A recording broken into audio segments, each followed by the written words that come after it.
Hi guys, welcome to Bini's kitchen. ഇത് ഇന്നലെ വെച്ച അയിലക്കറിയാണ്. കുടംപുളിയെല്ലാം ഇട്ട് ഉണ്ടാക്കിയ കറി സൂപ്പർ. മീൻ കറി ഇരിക്കും തോറും ടേസ്റ്റ് കൂടത്തേയുള്ളേ. ഞാനിവിടെ വീറ്റ് പൊറോട്ട ഉണ്ടാക്കാൻ പോവുകയാണ്. അതിന് ഞാൻ ഗോതമ്പ് മാവ് കുഴച്ച് വെച്ചിട്ടുണ്ട്. ഒത്തിരി എണ്ണയൊന്നും ഒഴിക്കാതെ ഉണ്ടാക്കുന്ന വീറ്റ് പൊറോട്ട. ഞാനിവിടെ ചെറിയ ബോൾസ് പോലെ എടുത്ത് ഇനി ഇത് പരത്താൻ പോവുകയാണ്. പരത്തിയാൽ മതി. അതിനകത്തോട്ട് ഞാൻ ഇച്ചിരിയും ഗോതമ്പ് പൊടി ഇടുവാണ്. അതിനകത്ത് തന്നെ ഇച്ചിരിയും ഓയിൽ ആഡ് ചെയ്യുക. എന്നിട്ട് ഇതുപോലെ ഒന്ന് കട്ട് ചെയ്ത് കൊടുത്തിട്ടുണ്ട്. എന്നിട്ട് ഇതുപോലെ ഒന്ന് റോൾ ചെയ്ത് വെച്ച് റൗണ്ടായിട്ട് റോൾ ചെയ്തു. നമ്മൾ പരത്താൻ നേരത്ത് ഒത്തിരി ബലം കൊടുത്ത് പരത്തല്ല, ലൈറ്റായിട്ട് പ്രസ് ചെയ്ത് പരത്തി കൊടുക്കാം. ഇനി ഞാനിത് തവയിലോട്ടിട്ട് കൊടുത്തേ. എന്നിട്ട് ഇച്ചിരി ഓയിൽ അപ്ലൈ ചെയ്ത് കൊടുക്കണം. അങ്ങനെ നമ്മുടെ രണ്ടാമത്തെ പൊറോട്ട അങ്ങോട്ടിട്ടേ.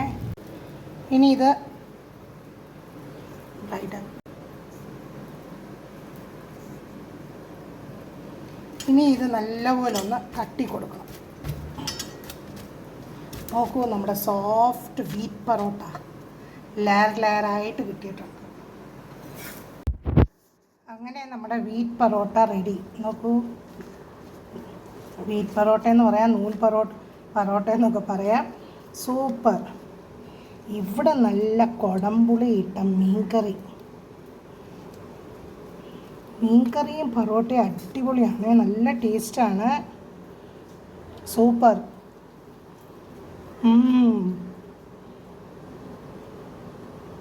അടിപൊളി.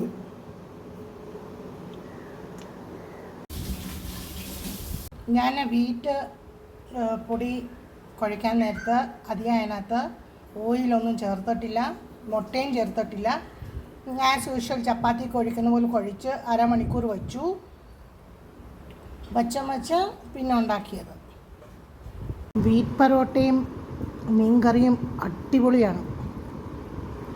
സാധാരണ നമ്മൾ ചിക്കന് ബീഫിൻ്റെ കൂടെയൊക്കെയാണ് കഴിക്കാറുള്ളത്.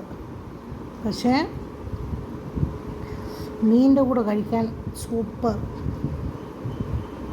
അടിപൊളിയായിട്ടുണ്ട്.